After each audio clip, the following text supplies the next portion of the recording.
الحمد لله كفى وسلام على عباده الذين اصطفى أما بعد أعوذ بالله من الشيطان الرجيم بسم الله الرحمن الرحيم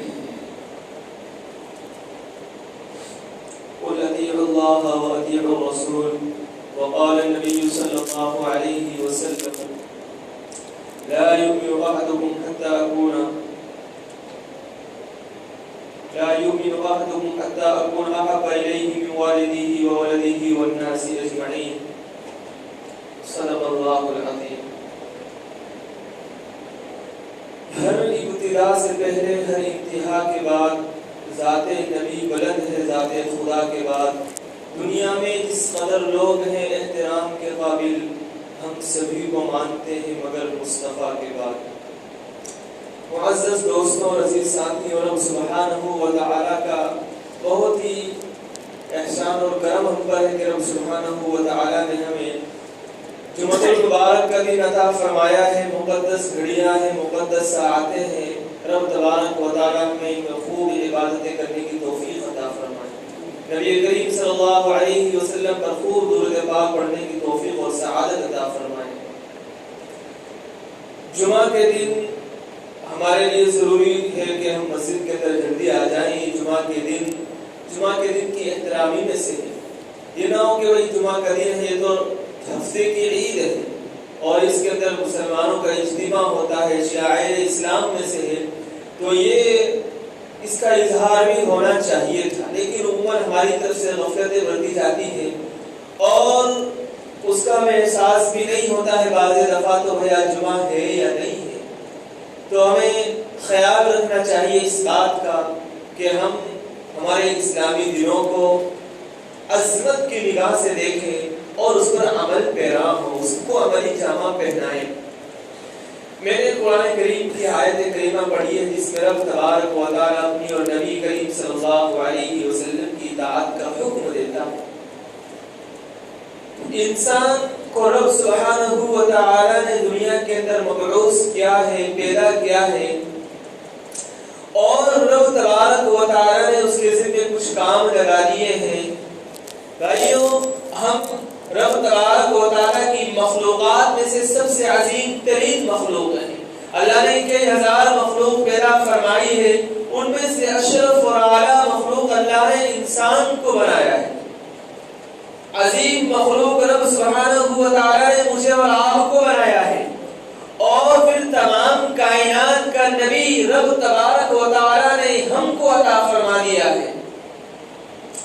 نبی کریم صلی اللہ علیہ وسلم کی بعثت کو ہم دیکھیں اور اس زمانے کو اگر ہم دیکھیں تو ہماری عقلیں حیران رہ جاتی ہے کہ بھئی دنیا کے اندر بھی اس قسم کے انسانات تھے کہ ان کے اندر روحیں تو تھی لیکن ان کے جسموں کے اندر، ان کی دماغوں کے اندر عقل نہ تھی. وہ ایک مجسمہ تو تھے لیکن انسانیت ان کے اندر نہیں تھی. عرب کی تاریخ رسول اللہ صلی اللہ علیہ وسلم کی بعثت سے پہلے کی اگر ہم تاریخ دیکھتے ہیں ہمیں بظاہر انسان نظر آتے ہیں، ہمیں شکل و شباہت سے تو وہ انسان نظر آتے ہیں لیکن در حقیقت وہ انسان نہیں تھے. ان کے اندر درندگیت آ چکی تھی، ان کے اندر حیوانیت آ چکی تھی. وہ آپس میں محبت، الفت، انسیت، اخوت کو نہیں جانتے تھے، وہ آپس میں بھائی چارگی کو نہیں جانتے تھے. کائنات کے پیغمبر کی بعثت سے پہلے جو ان کی زندگیاں تھی عرب کے جاہلوں کی، وہ زندگیاں اتنی خباثت سے آلودہ زندگی تھی کہ وہ اپنی بچیوں کو زمین کے اندر زندہ درگور کر دیا کرتے تھے. وہ حیوانیت کے اتنے خطرناک درجے کو پہنچے ہوئے تھے کہ اگر آپس میں لڑائی ہو جاتی تھی تو اس لڑائی کو کئی سالوں تک وہ جاری رکھا کرتے تھے اور آپس کی محبت ان کے اندر تھی نہیں، قبائلی عصبیت ان کے اندر تھی. لیکن رب سبحانہ و تعالیٰ نے اس انسانیت کے ان درندگیت کے عروج پر جب دیکھا تو جناب نبی کریم صلی اللہ علیہ وسلم کو بھیجا اور مبلغ اعظم ایسا بھیجا کہ ان کے لیے کائنات کا پیغمبر کا ہونا ضروری تھا. بھائیو، جو کائنات کا پیغمبر اتنا لطیف مزاج رکھنے والا پیغمبر ہو، اتنا سنجیدگی والا مزاج رکھنے والا پیغمبر ہو کہ عرب کے ان جوہرا کے اندر بھیجا ہے جو پیغمبر کو پیغمبر نہیں پہچان رہے ہیں، رسول کو رسول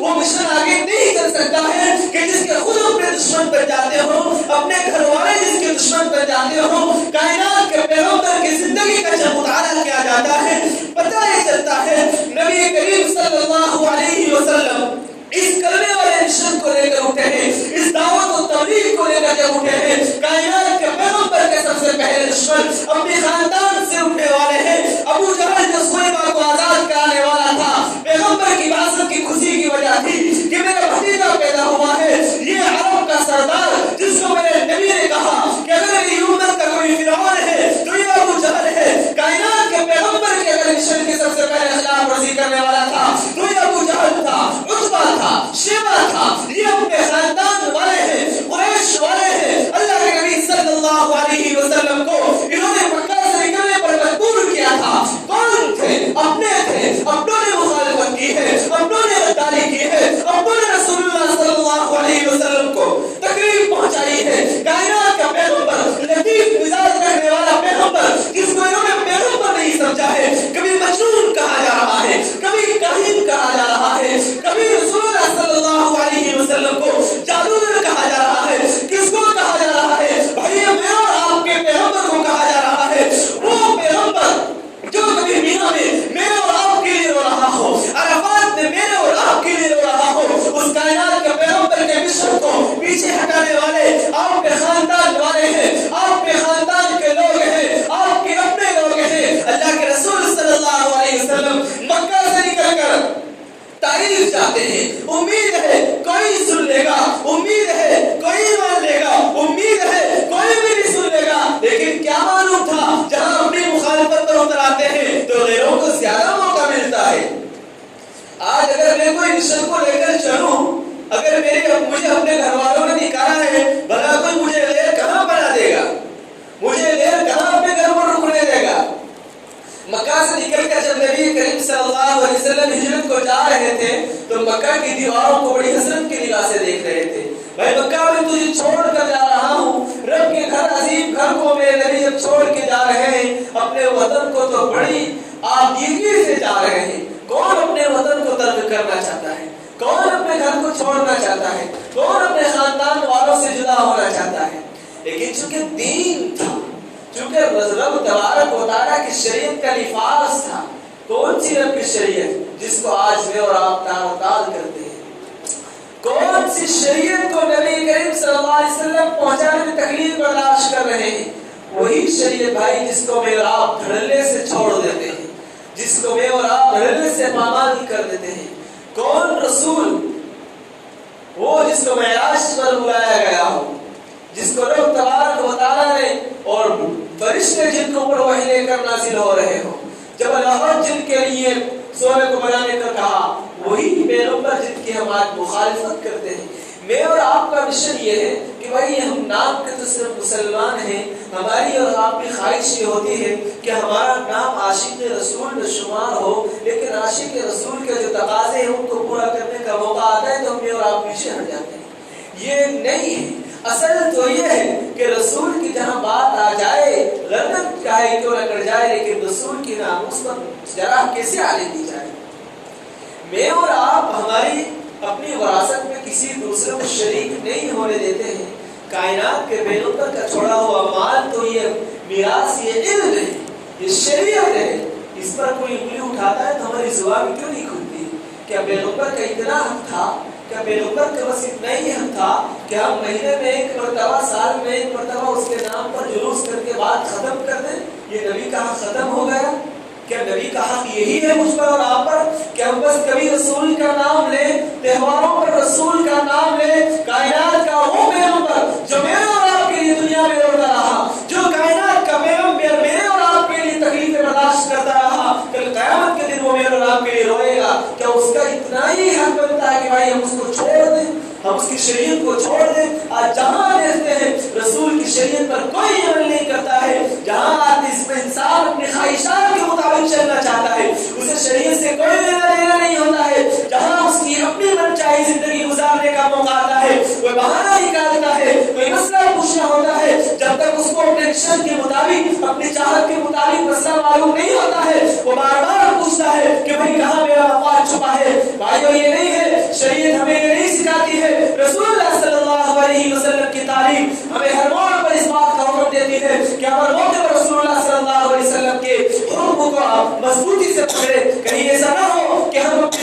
کے اندر رسول اللہ صلی اللہ علیہ وسلم کی مخالفت کر کے وہاں تک پہنچ جائیں کہ ہم رسول اللہ صلی اللہ علیہ وسلم کے سامنے منہ دکھانے کے قابل بھی نہ ہوں۔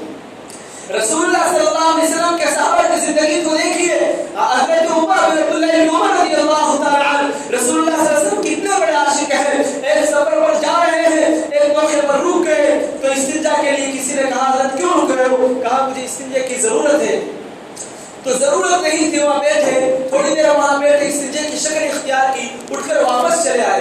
تو خادم نے کہا حضرت آپ نے استنجا نہیں کیا، آپ صرف وہاں پر بیٹھے ہیں، واپس کیوں آ گئے ہیں؟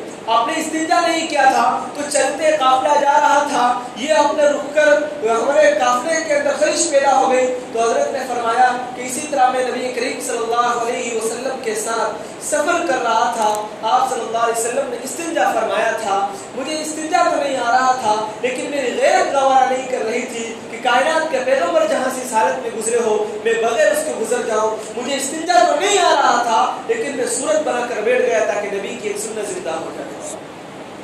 یہ عشق رسول ہے، یہ عشق رسول ہے بھائیوں۔ آج ہم اختلافات میں پڑھ کر رسول اللہ صلی اللہ علیہ وسلم کی سنت کو مجروح کرتے ہیں۔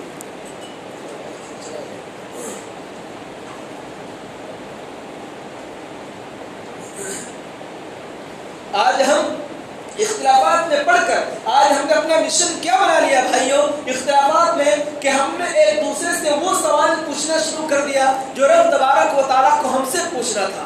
ہم نے ایک دوسرے سے وہ سوالات اختیار کر لیے جو رب نے ہمیں پوچھنا تھا۔ جب ہم ایک دوسرے سے پوچھیں گے تو اختلافات ہی رونما ہوگا۔ ہم چاہتے یہ ہیں کہ ہماری زندگی صرف اپنی منچاہی گزرے، نہیں بھائیوں، اللہ کے نبی صلی اللہ علیہ وسلم کے صحابی ہیں، اللہ کے نبی نے فرمایا المرء مع من احب، آدمی کا حشر قیامت کے دن اس کے ساتھ ہوگا جس سے وہ محبت کرتا ہے۔ صحابہ کرام کے پاس جب یہ حدیث جب آپ نے صحابہ کرام نے سنی تو خوشی سے جھوم اٹھے تھے کہ ہائے ہمارا تو جو اصل مشن تھا، ہمارا جو اصل ہدف تھا، ہمیں وہ مل گیا۔ اس لیے کہ دنیا کے اندر ہمیں رسول سے زیادہ کوئی چیز محبوب نہیں ہے، ہمیں سب سے زیادہ اگر کوئی چیز محبوب ہے تو ہمیں ہمارا پیارا نبی محبوب ہے، اور ہمیں کل قیامت کے دن بھی یہی خواہش ہے کہ ہمارا حشر نبی کے ساتھ ہو۔ بھائیوں میں اور آج ہم کسی ایکٹر کو پسند کرتے ہیں، کسی فلم والے کو پسند کرتے ہیں، آج ہم کسی ایکٹر کو پسند کرتے ہیں، ہم رسول کو فالو نہیں کرتے ہیں، ہم بڑے کسی عہدیدار کو فالو کرتے ہیں۔ خدا کی قسم کل قیامت کے دن آدمی کا حشر اسی کے ساتھ ہوگا جس کے ساتھ وہ محبت کرتا ہوگا۔ میں اور آپ اپنی گریبان کے اندر جان سکتے ہیں کہ میں اور آپ کس سے محبت کرتے ہیں، میں اور آپ کس کی محبت کے نعرے لگاتے ہیں۔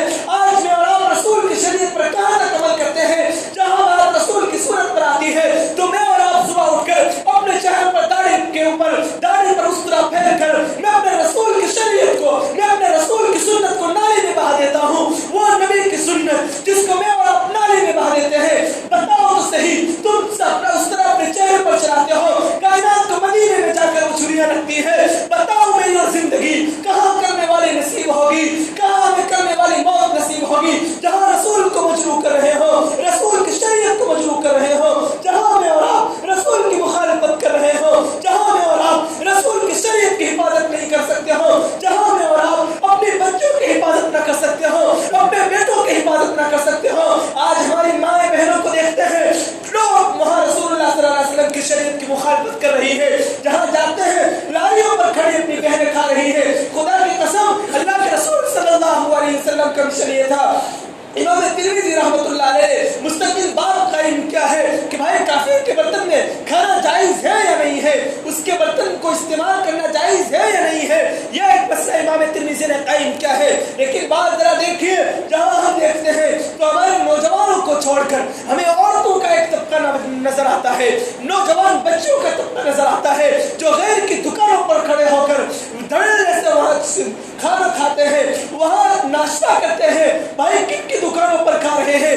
جن کے چہرے گندے ہیں، جن کی زبان گندی ہے، جن کے دل گندے ہیں، جن کی سوچ گندی ہے، جو دیکھتے ہیں تو بھی قاتل نظر سے دیکھتے ہیں، جو سوچتے ہیں تو ظاہر بھی سوچتے ہیں۔ وہ کبھی مسلمانوں کے لیے فلاح نہیں چاہتے ہیں، کبھی مسلمانوں کے لیے کامیابی نہیں چاہتے ہیں۔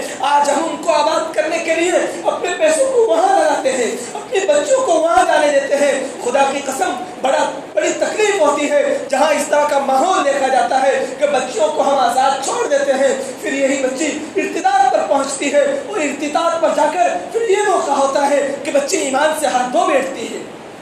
بتاؤ جب ہماری بچیاں ایمان سے ہاتھ دھو بیٹھے گی تو اس کا وبال کس پر آئے گا؟ رسول اللہ صلی اللہ علیہ وسلم کے صحابی ہیں، بہت زیادہ یہ آواز کھینچ رہا ہے. خیر، اللہ کے رسول صلی اللہ علیہ وسلم کی زندگی سے ہمیں کیا لینا چاہیے؟ میں اپنی بات کا خلاصہ حضرات کے سامنے رکھ رہا ہوں کہ بھائی ہم اپنی زندگی کو رسول کی شریعت کے مطابق گزاریں. کبھی ایسا نہ ہو کہ ہم اپنی زندگی کو رسول کی شریعت کے مخالف گزاریں اور ہمیں موت اس حالت میں آ جائے کہ رسول ہم سے ناراض ہو. بھائیو، اس سے بڑی بدبختی والی موت ہو سکتی ہے؟ نہیں ہو سکتی ہے. میرے اور آپ نے تو صرف واقعات سنے ہیں، میں اور آپ تو صرف میت کو دیکھتے ہیں، لیکن پھر بھی ہمیں موت کا احساس نہیں ہے. بھائیو، زندگی کے 70 سال گزر گئے ہیں لیکن پھر بھی خیالات گندے، سوچ گندی، دماغ گندا، جسم گندا.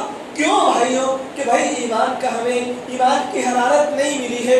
جہاں ایمان کی حرارت میرے نوجوانوں تمہیں مل جائے گی، خدا کی قسم تمہارے ذہنوں میں رسول جگمگا اٹھیں گے، تمہاری زندگی میں رسول جگمگا اٹھیں گے. تمہاری زندگی جب کوئی تمہاری بہن کو دیکھے گا تو تمہاری غیر جاگ اٹھے گی. اور آج میری اور آپ کی حالت یہ ہے کہ ہم خود اپنی بہنوں کو تاڑتے ہیں. بتاؤ، یہ رسول کی شریعت کی مخالفت ہے نہیں تو کیا ہے؟ جس قوم کو صلاح الدین ایوبی کی ضرورت تھی آج وہ کہیں اور جا کر لگ گئی.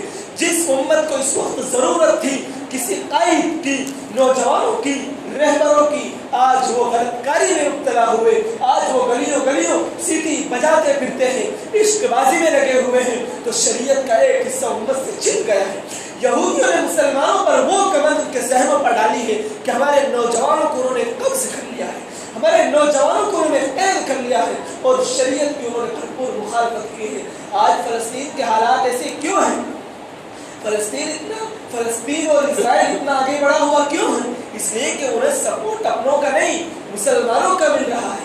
جہاں چاروں طرف اپنے ہوں، پھر اگر کوئی ایک مظلوم ہو تو خاندان کے اندر کوئی ایک مظلوم ہو اور پورا خاندان بے غیرت ہو جائے تو وہ ایک آدمی مظلوم رہے گا. لیکن اگر کوئی باغیرت خاندان ہو، باہمیت کوئی ہو، اگر کوئی باپ غیرت مند ہو تو اس کے بیٹے کو کوئی نہیں مار سکتا ہے، اس کی بیٹی کی طرف کوئی نظر نہیں اٹھا سکتا ہے.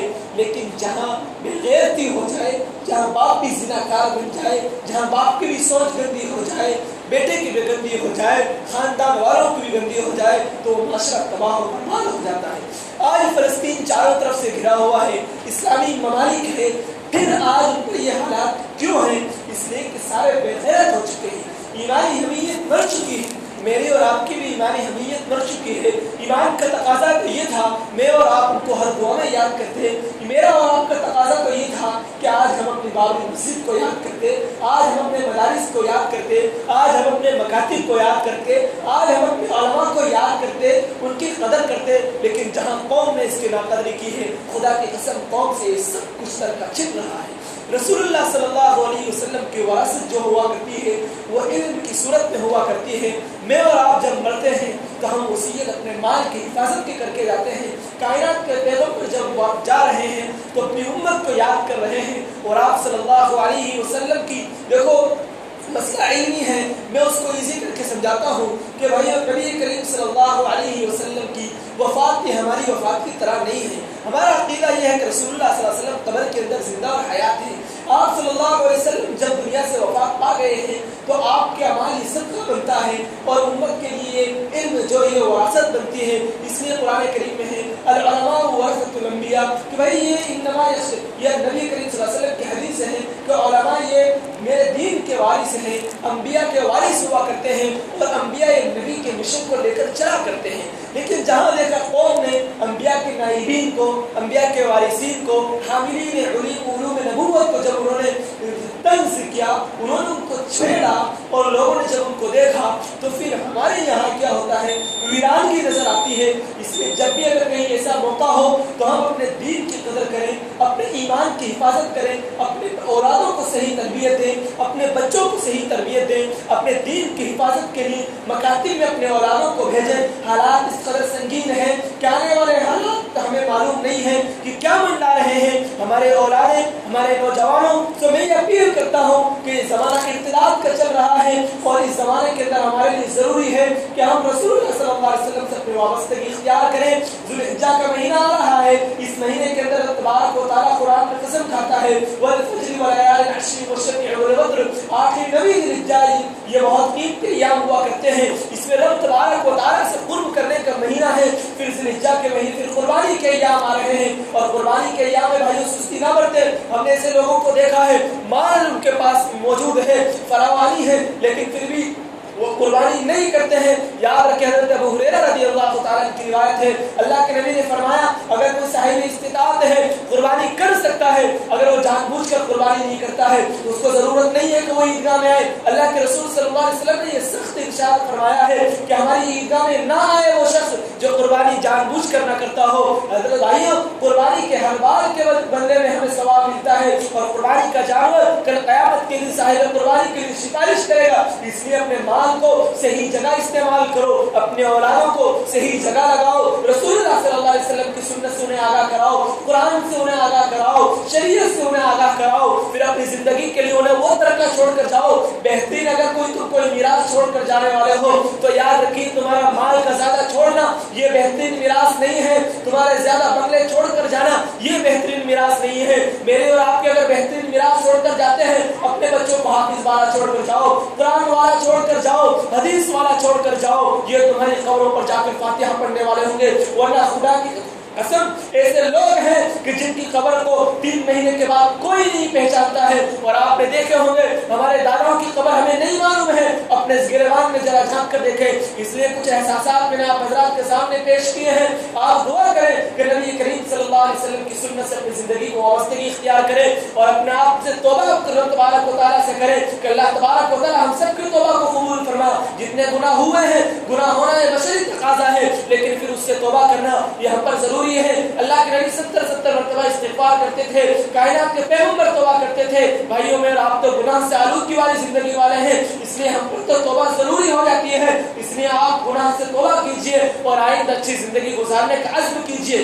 اپنے رسول کی سنت کو زندہ کرنے کا عزم کیجئے. ایک دوسرے کے اختلافات کو چھوڑیے، آپس میں محبت مودت اختیار کیجئے. نہ معلوم کل نفس ذائقۃ الموت کے شکرجے میں اور آپ کب آ جائے. مجھے بھی یقین نہیں ہے کہ میں جاؤں نہ جاؤں مدرسے تک میری موت آ جائے. تمہیں بھی یقین نہیں ہے. یہ تو انسان کا اپنا ذام فاسد ہے، اپنا خام خیال ہے کہ اسے موت کی حقیقت یاد نہیں ہے. ورنہ بھائیوں اچھے جوان کے جوان چلے جاتے ہیں، پتہ بھی نہیں رہتا ہے اور ہمیں افسوس تو یہ ہوتا ہے کہ عبرت بھی نہیں ملتی ہے. اس میں رب تبارک و تعالیٰ سے دعا کرے اور توبہ بھی کرے کہ اللہ تعالیٰ ہم سب کو دین پر عمل کرنے کی توفیق عطا فرمائے. تو بھائیو سب توبہ کریں گے نا انشاءاللہ، توبہ کریں گے نا انشاءاللہ، نمازوں کا اہتمام کریں گے نا انشاءاللہ، اپنی زندگی کو اتباع سنت پر گزارنے کی توفیق اللہ سے مانگیں گے نا انشاءاللہ. قربانی کریں گے آپ حضرات انشاءاللہ؟ بولو انشاءاللہ، زور سے بولو تاکہ لگے. قربانی کریں گے نا بھائی؟ اللہ تعالیٰ آپ کو بھی توفیق عطا فرمائے، مجھے بھی توفیق عطا فرمائے. اللہ ہمیں آپس میں محبت مودت عطا فرمائے اور ملک کے حالات کو اپنا امان میں بدل دے.